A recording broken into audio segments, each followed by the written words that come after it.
नमस्कार, मैं उदय प्रताप सिंह। आप देख रहे हैं इंडिया न्यूज और न्यूज एक्स। और आज हमारे संग जुड़ रही हैं मैडम सीएम। जी हाँ, दिल्ली की मुख्यमंत्री रेखा गुप्ता जी हमारे संग जुड़ चुकी हैं आईटीवी नेटवर्क पे। बहुत बहुत स्वागत है। Thank you ma'am. Thank you. मेरा पहला सवाल, लक्ष्य आपने रखा होगा 100 दिन सरकार के, क्या क्या होगा? अलग मंत्रियों को टारगेट दिए होंगे, खुद आपके मन में लक्ष्य था, कितना अब तक हो पाया है, कितना और बचा है? देखिए, जब केवल मात्र 60 दिन की सरकार हो और आपके लिए ढेर सारा काम करने के लिए हो, खूब सारे चैलेंजेस हो और कहीं ना कहीं आपको जीरो से शुरू करने जैसा फील हो, तो अलग प्रकार से सोचना पड़ता है, अलग प्रकार से काम करना पड़ता है। आज दिल्ली की लगभग वही परिस्थितियां हैं। जब आपको जो बेसिक रिक्वायरमेंट है दिल्ली की, इंफ्रास्ट्रक्चर, वहाँ से शुरू करना पड़ रहा है, तो जो लक्ष्य है ऑब्वियसली विकसित दिल्ली। अब विकसित दिल्ली जो होगी वो कहीं ना कहीं तभी संभव है जब दिल्ली का इंफ्रास्ट्रक्चर बेहतर रूप में जनता को मिल पाए। अब वो इंफ्रास्ट्रक्चर क्रिएट करने के लिए क्या क्या होना चाहिए और क्या क्या उसके माध्यम हैं, तो पहले 3 महीने तो लगभग उसी में निकलने वाले हैं। उसके अलावा आपके पास फायर फाइटिंग के बहुत सारे ऐसे ओकेजन आ रहे हैं। अब गर्मियाँ शुरू हो गई, इसके तुरंत बाद बारिश आ जाएगी, तो हर चीज़ की तैयारी, जो दिल्ली की जनता की तकलीफ है, गर्मियों में पीने को पानी नहीं मिलता, बारिश आती है तो सड़कों पे पानी के जल भराव हो जाते हैं, ट्रैफिक जैम हो जाता है, तो ये सब हमारे टारगेट हैं कि इस बार दिल्ली में पानी की बहुत ज़्यादा किल्लत ना हो, लोगों को पानी मिले, लोगों को बिजली मिले और जल भराव के जो बड़े बड़े पॉइंट हमेशा दिल्ली में रहते हैं उनको हम समाधान दे पाएँ। तो लगातार टीम उन सब कामों में लगी है और हम कोशिश कर रहे हैं कि इस बार कम से कम दिक्कत दिल्ली को हो। जी, दिल्ली का जो बजट भी अभी पेश हुआ और जो कैपिटल एक्सपेंडिचर की भी बात हुई, उसको लेकर क्या विजन है आपका? और बजट में जो जो पहलू पर आपने बात की थी, तो उनसे क्या दिख रहा है कि फोकस क्या रहने वाला है अगले 1 साल ही नहीं मगर 5 साल? इस बार का जो बजट रहा 1 लाख करोड़ का बजट, पहली बार दिल्ली विधानसभा के इतिहास में ऐसा बजट पेश किया गया। और ये केवल एक डॉक्यूमेंट नहीं था कि हमने एक डॉक्यूमेंट रख दिया और ये हो गया काम। इसमें पूरा दिल्ली को लेकर एक विजन था हमारा, जिसमें हमने हर सेगमेंट को टच किया, हर समस्या के समाधान के लिए प्रोविज़न रखा। आपका उसमें चाहे एयर पॉल्यूशन हो या यमुना जी की सफाई हो, अच्छी शिक्षा व्यवस्था हो, स्वास्थ्य के लिए अस्पतालों के सिस्टम को अपडेट करने के लिए जो जो रिक्वायरमेंट है, हर डायमेंशन के लिए हमने उसमें बजट का प्रोविज़न रखा। महिलाओं के लिए, युवाओं के लिए, बुजुर्गों के लिए। और दिल्ली में एक सर्वस्पर्शी डेवलपमेंट किस तरीके से हो सकती है, बेसिकली इस बजट में हमने उसको ध्यान में रखते हुए काम को उठाया है। और इस बजट के माध्यम से अगले 5 सालों में दिल्ली का एक नया फेस, एक नई सूरत निकल के आएगी और इस तस्वीर में बेहद खूबसूरत रंग भरे जाएंगे। चलिए, अलग क्षेत्रों के बारे में बात करते हैं, दिल्ली के अलग अलग क्षेत्रों के, और खास करके जो मुद्दे भी उठे थे चुनाव में भी। पहले तो मैं शुरुआत करता हूँ मुख्यमंत्री जी यमुना नदी से, क्योंकि हमने देखा था ये हावी मुद्दा था चुनाव में। और हमने देखा था कि चुनाव जीतने के भी तुरंत बाद प्रधानमंत्री जी का जो संबोधन था बीजेपी दफ्तर पर, उन्होंने शुरुआत ही की जय यमुना जी कह के, यमुना मैया की जय कह के। इसका मतलब ये था, अर्थ ये था कि आप भूले नहीं, चुनाव निपट गए, चुनाव जीत गए, मगर यमुना नदी का मुद्दा जो है उसको लेकर आपका विजन क्या है? क्या 5 साल में बदलाव होगा, नहीं होगा? यमुना हमारे लिए भाव का विषय है। यमुना मैया को हम माँ का स्थान देते हैं और बहुत ही पवित्र नदी, जो कि दिल्ली की लाइफलाइन हम कह सकते हैं, वो है। और अफसोस ये है कि पिछली सरकारों ने एक लंबा समय उनको 10-11 साल का काम करने के लिए मिला, हजारों करोड़ रुपए केंद्र ने मदद भी भेजी, परंतु उन्होंने इस काम को किया ही नहीं। और हमारा जो कमिटमेंट है यमुना जी को साफ करने का, वो बिल्कुल संकल्पबद्ध तरीके से हमारा उसमें काम शुरू हुआ है। और एक पूरी विस्तृत योजना यमुना की सफाई को लेकर के हमने बनाई है। कितने नाले जो है दिल्ली भर के, बड़े बड़े ड्रेन्स जो कि नदी के बहाव जैसे चलते हैं, वो सब जो यमुना जी में गिर रहे हैं, कितनी इंडस्ट्रीज का आउटफॉल वहाँ पे गिरता है, कितना सॉलिड वेस्ट वहाँ जाता है, हर चीज़ पे हमारा वर्किंग चल रहा है ताकि दिल्ली भर में जितने नाले नालियाँ यहाँ चल रहे हैं उनको आउटफॉल कहीं और नहीं है, वो सब जाके यमुना जी में गिरते हैं। और जब एक नाला जाके गिरेगा तो यमुना की शक्ल क्या ही होगी। उसके लिए जितने ड्रेन्स है उनका डीसिल्टिंग करना, उनमें से सिल्ट निकालना, उनको साफ करना, उसमें एसटीपीज लगाना नए, उसमें डिसेंट्रलाइज एसटीपी लगाना कि जहाँ से नाला जाकर ख़त्म हो रहा है उसको वहीं पे साफ करके इस लेवल पे ले आना कि यमुना में जब वो गिरे तो साफ पानी के माध्यम से गिरे। इन सब पे लगातार काम चल रहा है। इस 2 महीने के अपने कार्यकाल में बड़ी बड़ी ड्रेन जो यमुना जी में गिरती है, 22 बड़े नाले गिरते हैं और वो किस लेवल से साफ होने हैं, उसमें 15 दिन में कितना मीट्रिक टन कूड़ा निकलेगा, वो डिसिल्ट हुआ, वो आगे पहुंचा, ये लगातार हमारा सुपरविजन चल रहा है और बहुत ही टाइम फ्रेम के साथ में अधिकारियों को लक्ष्य दिए हुए हैं कि ये काम इस तरह से करना है। और निश्चित रूप में जब हमारी नियत भी साफ है और नीतियां भी स्पष्ट है तो लक्ष्य जरूर प्राप्त होगा। जी, प्रदूषण का भी मुद्दा एक अहम मुद्दा है दिल्ली वासियों के मन में। क्या प्रदूषण को लेकर सरकार जो है प्रतिबद्ध है? प्रदूषण का लेवल जो है कम होगा? हम देखते हैं कि साल अंत होने लगता है, दिवाली आती है, सर्दियों का महीना जब आता है तो प्रदूषण बढ़ता है, उस पे भी लेकर कोई फोकस है? क्योंकि हम देखते हैं कि चर्चा तभी होती है जब प्रदूषण बढ़ता है। अभी से क्या तैयारी हो? बिल्कुल बिल्कुल ठीक कह रहे हैं आप, जबकि प्रदूषण कोई 2 महीने का विषय नहीं है, प्रदूषण तो साल भर रहता है। आज की डेट में भी आप देखेंगे तो AQI लेवल जो होना चाहिए उससे अगर बढ़कर के है तो इसका मतलब प्रदूषण सरवाइव कर रहा है। और योजनाएं जो पहले चलती थी वो केवल कागजों पे चलती थी, उनका कोई मतलब ही नहीं था। उन्होंने पराली की बात कही कि जी हम पराली आ रही है, हम दवाई बनाएंगे, दवाई को हम छिड़केंगे, हम ये कर देंगे। कहाँ बनी दवाई? वो उस विषय पे उनकी एडवर्टीजमेंट पे उन्होंने 25 करोड़ रुपए खर्च कर दिए, ना दवाई बनी ना दवाई का दा बना, पर उनका विजन था। उन्होंने जो कुछ भी किया उसमें से रिजल्ट नहीं निकला। अब हमने जब इस समस्या को उसको बड़े वास्ट विजन के साथ में वॉच किया जब, तो जो भी इसके कंपोनेंट हैं जो एयर पॉल्यूशन क्रिएट करते हैं, हर एक सेगमेंट पे काम करने के लिए हमने पूरा उसको प्लान किया है कि अगर डस्ट पार्टिकल एयर पॉल्यूशन का हिस्सा है तो उस पर क्या क्या काम करने हैं, अगर व्हीकुलर जो पॉल्यूशन है वो एयर पॉल्यूशन का कारण है तो उसके ऊपर क्या क्या काम करने हैं।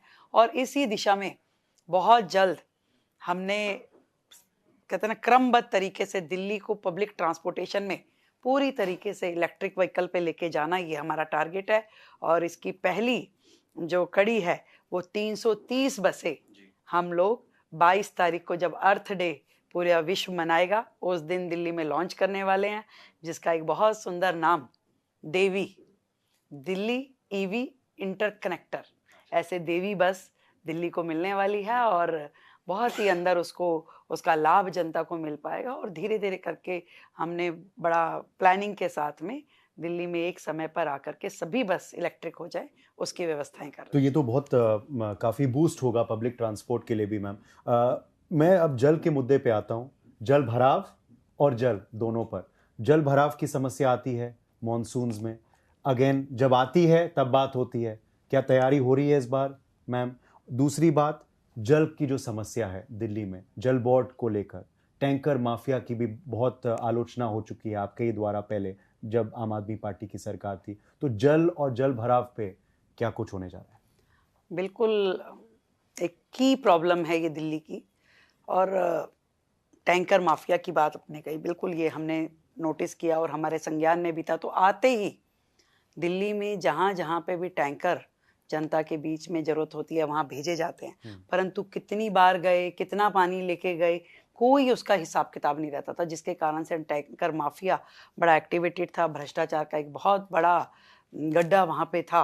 हमने अभी दिल्ली में चलने वाले जितने भी टैंकर्स हैं उनको GPS सिस्टम के साथ जोड़ दिया है और एक उसका इंटीग्रेटेड पूरा कमांड एंड कंट्रोल सेंटर बना दिया है कि पूरा मूवमेंट ध्यान में रहे कि टैंकर को जहाँ भेजा गया वो वहाँ पहुँचा, कितने बजे पहुँचा, कितने बजे फ्री हुआ, वापस आया, सेकंड राउंड कब किया।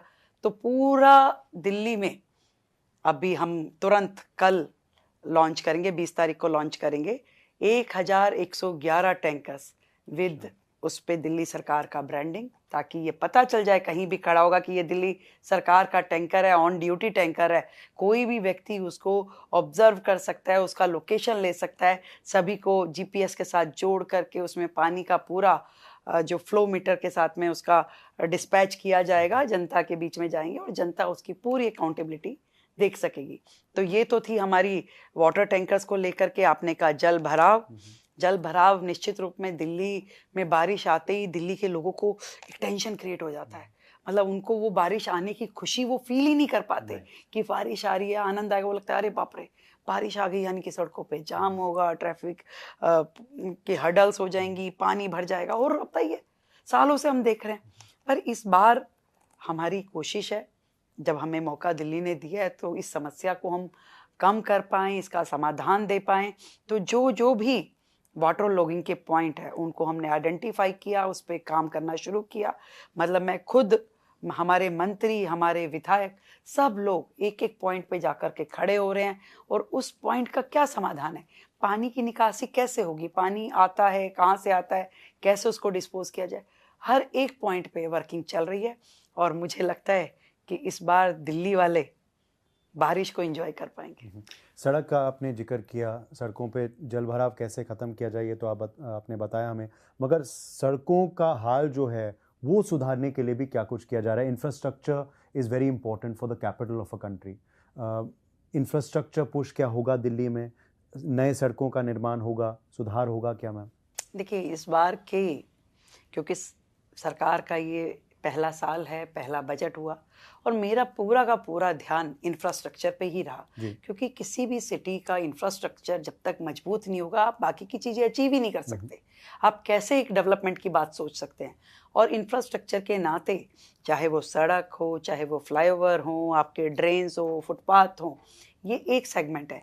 इसके अलावा पानी की पाइपलाइन, सीवर की पाइपलाइन, वो भी इंफ्रास्ट्रक्चर का एक बहुत बड़ा हिस्सा है।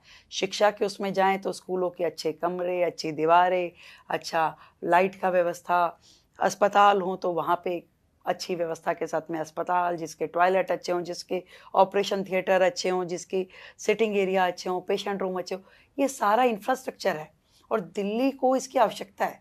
आज दिल्ली को जो अधिकार मिलने चाहिए वो 100% मिले, इसके लिए हम संकल्पबद्ध हैं, जो हम लगातार कर रहे हैं। जी, आप खुद एक महिला हैं तो महिला सुरक्षा का भी मुद्दा के बारे में हम चर्चा करते हैं, ये भी एक अहम मुद्दा है। जुर्म कैसे कम किया जाए दिल्ली में, इसको लेकर भी क्या सरकार सोच रही है, प्रतिबद्ध है? क्योंकि हमने देखा था कि काफ़ी इंसिडेंट्स आए क्राइम के, जिनको आपने भी हाईलाइट किया था चुनाव के पहले।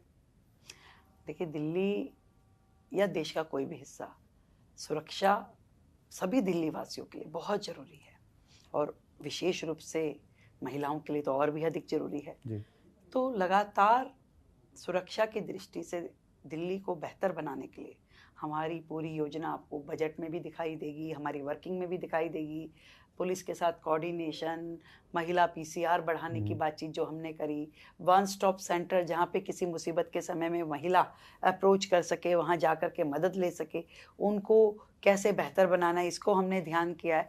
और डार्क स्पॉट जो पूरे शहर के हैं उनको कर्व करने के लिए, क्या वहाँ लाइट चाहिए, क्या वहाँ कनेक्टिविटी का प्रॉब्लम है, क्या वहाँ पे पीसीआर का अवेलेबिलिटी है कि नहीं है, इन सब पे भी लगातार काम हो रहा है, हम कर रहे हैं। और सच में मतलब दिल्ली के लोग बेखौफ होकर के जीवन जी सके, ये हमारे लिए प्रायोरिटी है। क्योंकि काफ़ी बार क्या होता है, सीसीटीवी तो होती है मगर चलती नहीं है, मॉनिटर नहीं हो रहा होता था, अभी तक ऐसा ही था, पर अब वो सीसीटीवी कैमरा वर्किंग करें और भी नए लगे जहाँ रिक्वायरमेंट है, इस पे लगातार एक टीम का गठन करके हम लोग चेक करवा रहे हैं कि हर कैमरा जो वर्किंग होना चाहिए उसके लगने का क्या लाभ है, अगर वो वर्किंग नहीं है उसके, अगर आप उसका बैकअप देख नहीं पा रहे हैं तो उसके लगने का क्या लाभ है।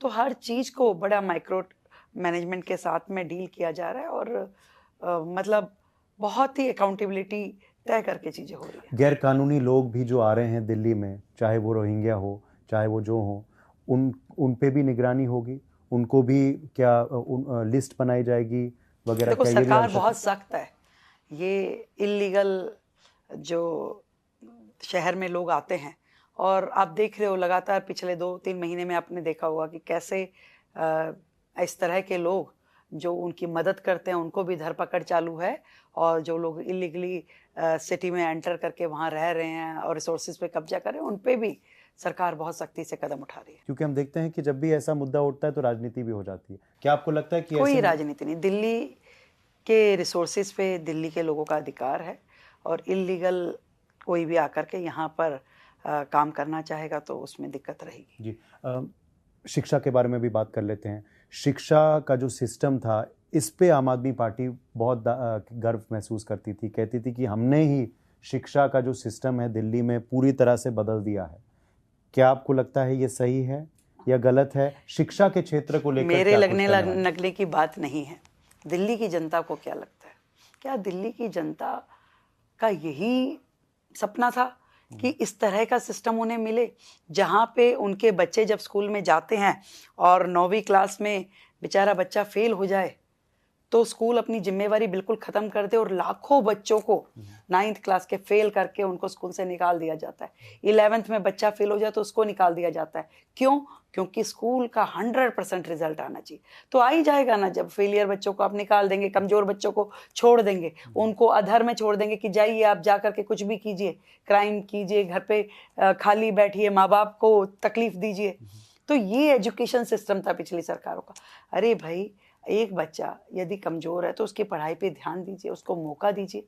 ये क्या तरीका हुआ कि आप उसे निकाल बाहर कर रहे हैं? फिर आपने केवल एडवर्टीजमेंट्स पे खर्च करते हुए, हम तो जी बिजनेस ब्लास्टर कर रहे हैं, हम तो हंसने हंसाने का कोई, एक दिन में आप और हम भी स्कूल गए हैं, एक्स्ट्रा करिकुलर एक्टिविटी होती थी, हफ्ते में कितनी होती थी? कोई एक पीरियड पूरे हफ्ते में, ताकि एकेडमिकली भी आपको स्पोर्ट्स भी चाहिए, आपको एक्स्ट्रा करिकुलर बाकी एक्टिविटीज़ भी चाहिए। एक दिन में 3-3, 4-4 क्लासेस आप ये दे रहे हैं तो एकेडमिक कब करेंगे? मैथ, साइंस, फिजिक्स कब पढ़ा रहे हैं आप? एक हंसने का पीरियड है, एक आपका देशभक्ति का पीरियड था, एक आपका बिजनेस ब्लास्टर का पीरियड है। तो भाई आधा दिन तो लंच के पहले का निकल गया, बाकी के आधा दिन में आप कर पा रहे हैं कि नहीं कर पा रहे? तो ये तो उनका एजुकेशन सिस्टम था जिसके ऊपर उन्होंने करोड़ों रुपए खर्च कर दिए। देखिए हम क्या कर रहे हैं, देखिए हम क्या कर रहे हैं। पर मुझे नहीं लगता कि दिल्ली में, जो देश की राजधानी है, आप जो राष्ट्रीय शिक्षा नीति है उससे हट करके अपना ही कुछ बजाना चाहें ढोल, तो दैट इज नॉट फेयर। आपके साथ में, देश के साथ में ताल मिला करके उस शिक्षा नीति के साथ जुड़ करके आपको बच्चों को पढ़ाना पड़ेगा। ये जो डबल इंजन की सरकार अब बन गई है दिल्ली में, तो क्या ऐसे अब योजनाओं का भी लाभ मिलेगा दिल्ली में? जन आरोग्य मंदिर, आयुष्मान भारत। 100%। हमने तो पहला दिन जो हमारा शपथ ग्रहण का था, सेम डे पहली कैबिनेट बुलाई और उसमें आयुष्मान योजना को पास किया, फिर बजट में उसके लिए प्रावधान क्रिएट की, और अब तो 1,69,000 कार्ड बनकर के तैयार हो गए और जनता में बंटना शुरू हो गए। अब वो कार्ड जिस फैमिली पे पहुंच गया है उनको सीधा लाभ मिलना शुरू हो गया।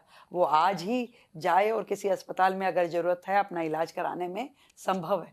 ये वो दिल्ली का अधिकार है जो पिछली सरकारों ने रोक के रखा, दिया ही नहीं। गरीब लोग मर गए, हाहाकार मचा हुआ है। आज भी जनप्रतिनिधि जब पब्लिक डीलिंग करते हैं, सुबह कम से कम भी 20-25 लोग रोज के अस्पताल वाले आते हैं कि हमें इलाज करा दीजिए, ऐसे हाथ फैला करके बोलते हैं।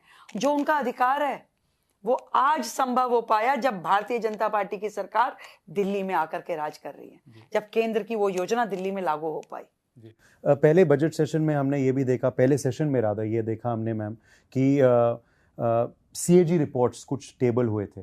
क्या और भी सीएजी रिपोर्ट्स आने वाले दिनों में टेबल होंगे, आने वाले सेशंस में टेबल होंगे? और उन पे है, रोता है क्या, आगे आगे देखिए होता है। अभी तो बहुत कुछ है, अभी तो इनकी परतें उखड़नी शुरू हुई है।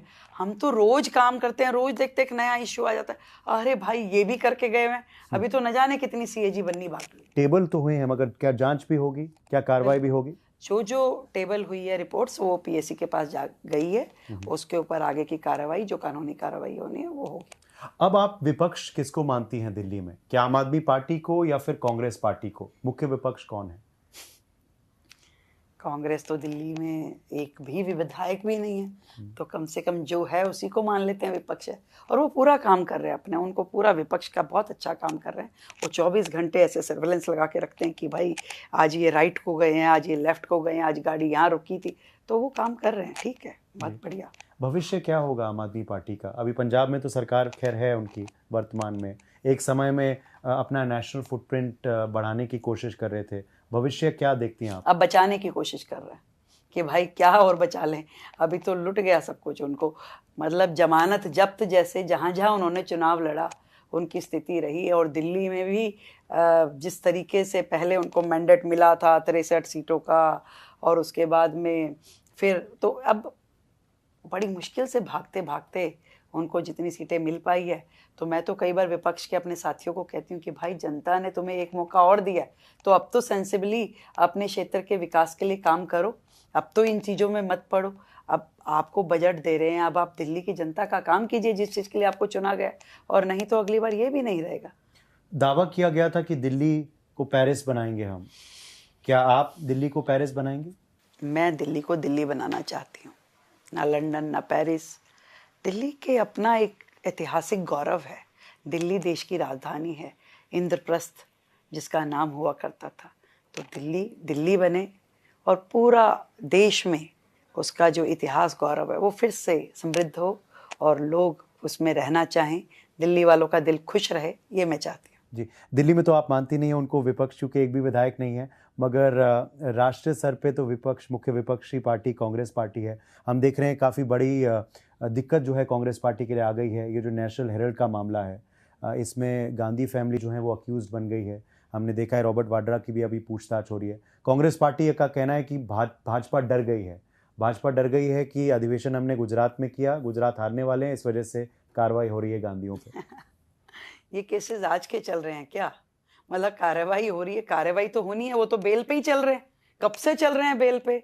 दोनों जन, आपको सारी दुनिया जानती है, जब आपके पास केस चल रहा है तो कार्रवाई तो होएगी ना, आज होगी कल होगी, और कर्म जो किए हैं वो फल तो मिलेगा ही। तो इन बातों में कोई अर्थ नहीं है कि कौन डर गया और कौन हो गया। दिल्ली की देश की जनता है और वो सब देख रही है, और जिसने जो कर्म किए हैं वो सामने आने ही हैं। वक्त का मामला कोर्ट में है तो उस पर ज़्यादा हम बोलेंगे नहीं, मगर अगर जो भी हम देखेंगे फैसला कोर्ट का, तो क्या दिल्ली सरकार तैयार है कि जो अवैध प्रॉपर्टियां हैं, वक्फ जो कब्जा हुई हैं, उन पे कार्रवाई होगी? होनी ही चाहिए। गरीब लोगों का प्रॉपर्टी जिस पे आपका कोई अधिकार नहीं है, कैसे आप किसी को डोनेट कर सकते हैं, कैसे आप कब्जा कर सकते हो? तो जिसका प्रॉपर्टी है उसी के पास रहना चाहिए। तो उसमें सरकारों का जो रोल है वो करेंगे। मतलब वक्फ तो मुझे लगता है कि बल्कि जनता के हित का एक कानून लाया गया केंद्र सरकार के लिए, केंद्र सरकार के द्वारा, और ये बहुत अच्छा है। और लोग खुश हैं इससे, गरीब मुसलमान खुश है कि मेरी ज़मीन अब मेरे पास रहेगी। अच्छा, हम देखते हैं मैम कि आप काफ़ी दौरे करती हैं, ऑफिस से बाहर काफ़ी वक्त आप बिताती हैं। कभी आप जगन्नाथ का जो मंदिर है वहाँ आप गई, किसी और राज्य के लोगों से अभी आपने चर्चा की, उस दिन आपने एक एक व्हीकल में कोई बैठे थे, उनको आपने सलाह दी कि मत फेंको, गंदगी मत करें। तो ये क्या रूप है आपका मैम? देखो, मैं दिल्ली की मुख्यमंत्री की जिम्मेवारी पे हूँ, तो जो काम ऑफिस में बैठ के होता है वो भी मेरा करना फर्ज है, और जो सड़क पे रह के दिशा निर्देश देने हैं वो भी मेरा फर्ज है। आपने जहाँ तक मंदिर की बात करी, जगन्नाथ मंदिर की, देखिए दिल्ली जो है ना, एक मिनी इंडिया है। एक भारत श्रेष्ठ भारत का सबसे सुंदर उदाहरण दिल्ली है, जहाँ हर राज्य से आए हुए लोग हैं। सब लोग अपने सपने लेकर के, सपनों की गठरी कंधे पे रख के अपने परिवार के साथ, कोई 10 साल पहले, कोई 20 साल पहले, कोई 50 साल पहले यहाँ के बसा, और आज ये दिल्ली उन सब की है। हर राज्य के लोग यहाँ हैं। तो मैं पर्सनली ये मानती हूँ, और हमारे प्रधानमंत्री मोदी जी का भी ये विज़न है कि ये जो सांस्कृतिक धरोहर है दिल्ली की, हर राज्य के लोग इसमें हैं, और ये दिल्ली उनका अपना शहर है। तो इसलिए उनकी मुख्यमंत्री भी उनकी अपनी है, तो उनके सुख दुख में साझा करना, उनके साथ खड़े होना मेरा फर्ज है।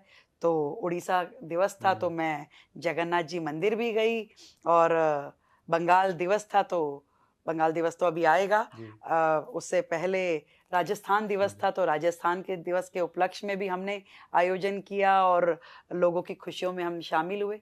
तो लगातार मुझे लगता है कि सरकार आपस में ये जो धागा है प्रेम का और इन सब मोतियों को संभालते हुए हमें जुड़ के रहना है, और दिल्ली सरकार सभी राज्य के लोग जो यहाँ रहते हैं उनका सम्मान करती है, उनका ध्यान रखती है। जी, दिल्ली में क्या बात है कि यहाँ महिला मुख्यमंत्री से कनेक्ट उनका बना रहता है। आप भी एक महिला मुख्यमंत्री चुनी गई, इससे पहले भी महिला मुख्यमंत्री दिल्ली में रहे हैं, तो ये क्या कनेक्ट है? अब ये तो मैं नहीं कह सकती, पर दिल्ली के लोग बड़े सहृदय हैं।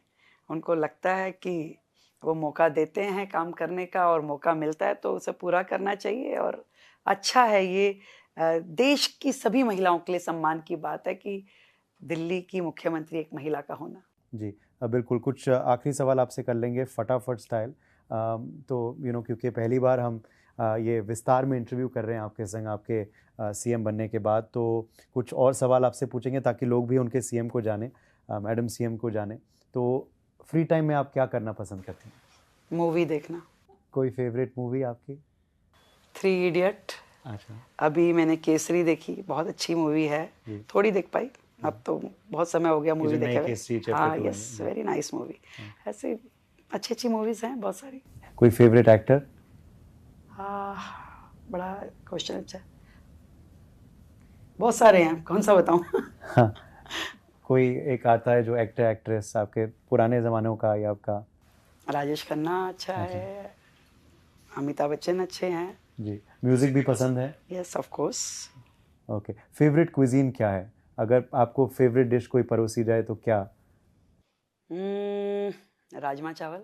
बचपन के दिनों में आप क्या बनना चाहती थी? एग्जैक्टली याद नहीं क्या बनना चाहती थी, पर कुछ करने की इच्छा हमेशा रही।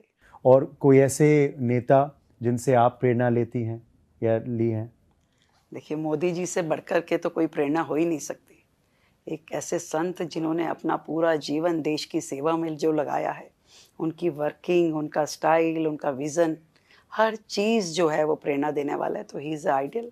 अगर उनका इतना सा भी फॉलो कर पाएँ तो शायद जीवन में कुछ कर जाए। जी चलिए, आखिर में फिर पूछेंगे, मोदी जी ने कहा है कि फिट रहेगा इंडिया तभी तो आगे बढ़ पाएगा इंडिया। जान है तो जान है, तो स्वास्थ्य के क्षेत्र में भी क्या कुछ किया जाएगा दिल्ली सरकार के भीतर? बहुत कुछ किया जाएगा, और स्वास्थ्य के ऊपर पूरा कंसर्न केंद्र सरकार का भी है और दिल्ली सरकार का भी है। आज आयुष्मान योजना उसी का एक बहुत बड़ा डायमेंशन है। आज हम पूरी दिल्ली में 1100 से अधिक आरोग्य मंदिर खोलने की हमारी पूरी योजना है, जो साल भर के अंदर खोल दिए जाएंगे, जहाँ पे एक लोकल लेवल पे आपको पूरा एक मिनी हॉस्पिटल के जैसे सारी फैसिलिटी मिलेगी।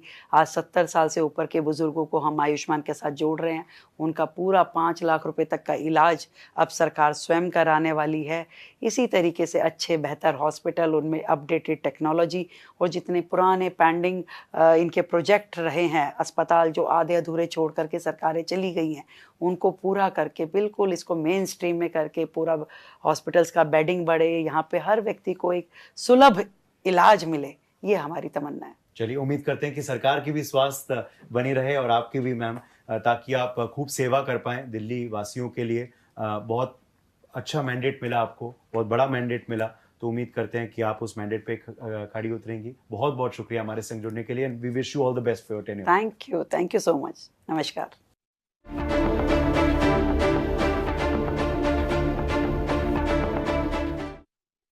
एसोसिएट स्पॉन्सर, लाल रंग